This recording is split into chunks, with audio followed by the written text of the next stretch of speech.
O que vai acontecer comigo depois que eu morrer? Existe vida após a morte? Será que eu vou reencarnar em outro corpo? Será que eu vou para o céu ou vou para o inferno? Estas são as perguntas mais comuns que as pessoas fazem quando pensam a respeito da morte. E afinal de contas, ela é o fim da vida ou apenas o começo?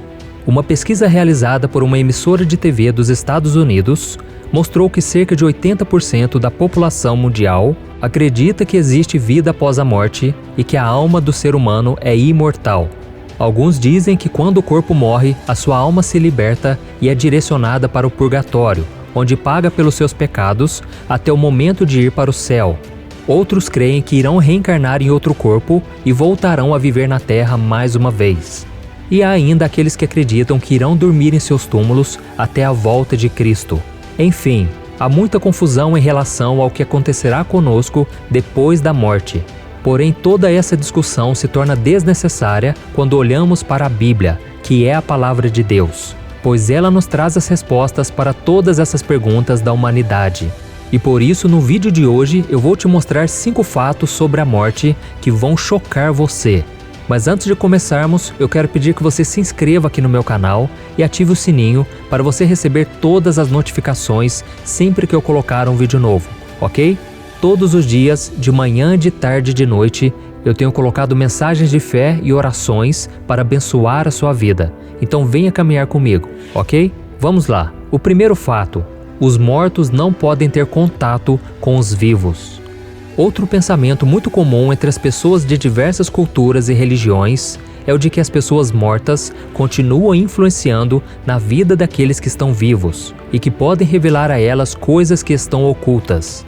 E um filme muito conhecido que retrata muito bem essa situação é o filme Ghost, Do Outro Lado da Vida. Mas isso não está de acordo com o que a palavra de Deus diz. Veja o que está escrito em Eclesiastes capítulo 9. Quem está entre os vivos tem esperança. Até um cachorro vivo é melhor do que um leão morto. Pois os vivos sabem que morrerão, mas os mortos nada sabem. Para eles não haverá mais recompensa e já não se tem lembrança deles. Para eles o amor, o ódio e a inveja há muito desapareceram. Nunca mais terão parte em nada do que acontece debaixo do sol. Isso mostra que quem morre deixa de ter qualquer tipo de influência aqui na Terra e, consequentemente, não pode ter nenhum tipo de acesso aos vivos. Por isso, quando você ouvir alguma história de que uma pessoa falecida enviou um recado do além para alguém vivo, através de um médium ou qualquer outro tipo de mensageiro, não acredite, pois ainda que seja reconfortante, não é a pessoa quem está transmitindo a mensagem. A Bíblia diz que Satanás se transforma até mesmo em um anjo de luz para enganar as pessoas e afastá-las dos caminhos do Senhor. Além disso, Jesus contou na parábola do Lázaro e do rico que existe um grande abismo entre os vivos e os mortos, de forma que não conseguimos acessar os mortos e eles não podem ter contato conosco. O segundo fato: depois da morte, o nosso espírito volta para Deus. Não é raro vermos em filmes e séries casos de espíritos de pessoas que ficam vagando pelo mundo, cuidando dos vivos ou simplesmente lhes causando terror e medo. Também é comum encontrar em livros e até novelas histórias de almas que reencarnaram em outros corpos para continuarem sua peregrinação pela Terra. Mas tudo isso não é nada mais que ilusão, porque a Bíblia nos garante que quando nós morrermos, o nosso corpo voltará a ser pó, como era no início, e o nosso espírito voltará para Deus. Veja o que está escrito: o pó volte à terra de onde veio, e o espírito volte a Deus, que o deu. E algo muito interessante que você precisa saber é que quando Jesus voltar, nós seremos transformados e estaremos com Ele em nosso próprio corpo, onde poderemos tocar as pessoas que amamos, reconhecê-las e até nos alimentarmos. Seremos pessoas reais e não espíritos desencarnados que ficam vagando por aí. Isso fica bem claro em Lucas capítulo 24. A Bíblia diz que depois de ressuscitado, Jesus apareceu entre os discípulos. E quando eles o viram, ficaram surpresos e achavam que estavam vendo um espírito. Mas Jesus disse: por que vocês estão perturbados? E por que se levantam dúvidas em seus corações? Vejam as minhas mãos e os meus pés, sou eu mesmo.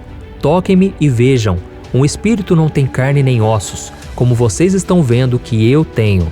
Tendo dito isto, mostrou-lhes as mãos. E por não crerem ainda, tão cheios estavam de alegria e de espanto, ele lhes perguntou: Vocês têm aqui algo para comer?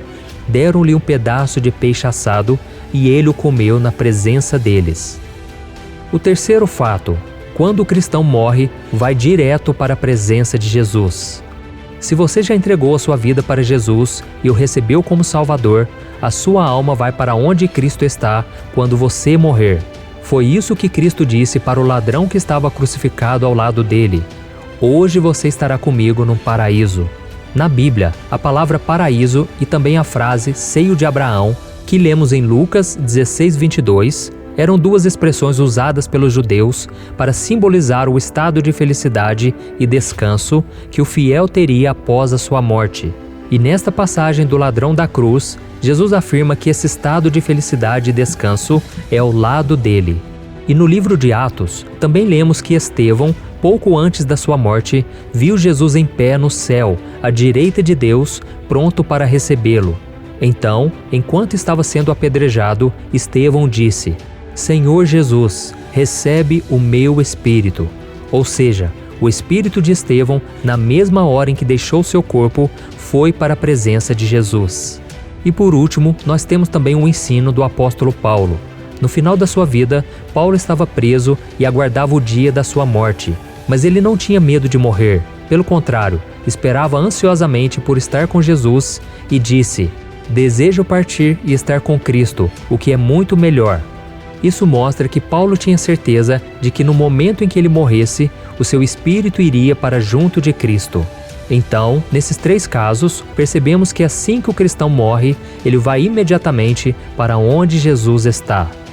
O quarto fato: os corpos dos cristãos dormem depois da morte.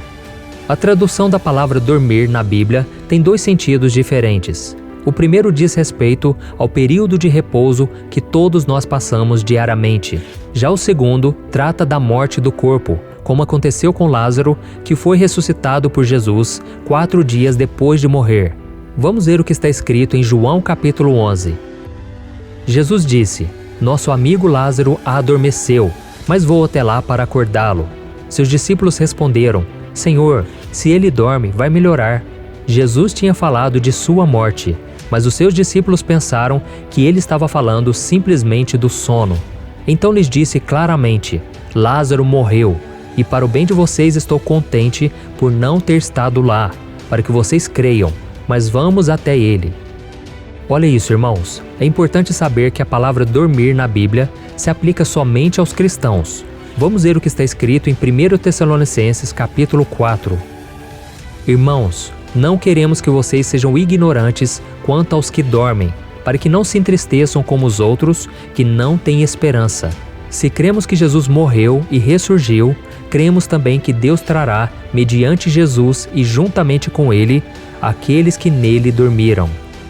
Os corpos dos fiéis são descritos como dormindo, numa linguagem simbólica, muito comum no Novo Testamento, para se referir ao corpo daqueles que morreram antes da volta de Jesus, e nunca para o espírito e a alma, ok?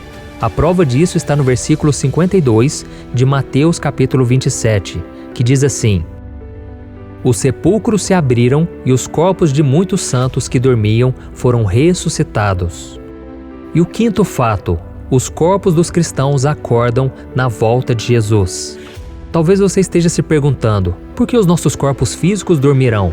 Por acaso um dia eles irão acordar? De acordo com a Bíblia, sim. Em 1 Coríntios capítulo 15, está escrito que após o soar da última trombeta, no fim dos tempos, os corpos físicos de todos os cristãos que morreram um dia irão ressuscitar, serão transformados e se tornarão incorruptíveis. Então viveremos com Cristo e governaremos com Ele o seu reino aqui na terra. Leia comigo o que o apóstolo Paulo escreveu. Eis que eu lhes digo um mistério: nem todos dormiremos, mas todos seremos transformados num momento, num abrir e fechar de olhos, ao som da última trombeta. Pois a trombeta soará, os mortos ressuscitarão incorruptíveis e nós seremos transformados. Pois é necessário que aquilo que é corruptível se revista de incorruptibilidade e aquilo que é mortal se revista de imortalidade. Quando, porém, o que é corruptível se revestir de incorruptibilidade e o que é mortal de imortalidade, então se cumprirá a palavra que está escrita: a morte foi destruída pela vitória. Amém, irmãos? Não importa se o seu corpo foi enterrado em um cemitério, se for cremado e ter as suas cinzas espalhadas, se foi devorado por algum animal ou simplesmente desapareceu. Quando a trombeta soar, todas as partículas do corpo irão se reunir e se apresentar ao Senhor. E outra coisa interessante que vai acontecer neste momento é que os corpos ressuscitados se encontrarão com os corpos daqueles que estavam vivos quando Jesus voltar. E todos nós teremos corpos glorificados, como o de Jesus. Então, irmãos, é normal termos dúvidas e medos em relação à morte. E muito disso acontece porque nós não sabemos ao certo o que irá acontecer conosco quando a nossa vida aqui na Terra chegar ao fim. Mas a palavra de Deus é muito clara e nos traz muito conforto a respeito desse momento em que todos nós, mais cedo ou mais tarde, iremos passar. A morte, meus irmãos, não é o fim. Jesus morreu e ressuscitou para que todos os que creem nele possam ter a vida eterna, onde não haverá mais morte, nem dor, nem sofrimento. Por isso, creia na promessa que Cristo te faz hoje. Eu sou a ressurreição e a vida. Aquele que crê em mim, ainda que morra, viverá. E quem vive e crê em mim, não morrerá eternamente. Você crê nisso? Amém? Eu sou o pastor Antônio Júnior. Se você gostou dessa mensagem, compartilhe com seus amigos e familiares e se inscreva aqui no meu canal. Deus te abençoe e até o próximo vídeo.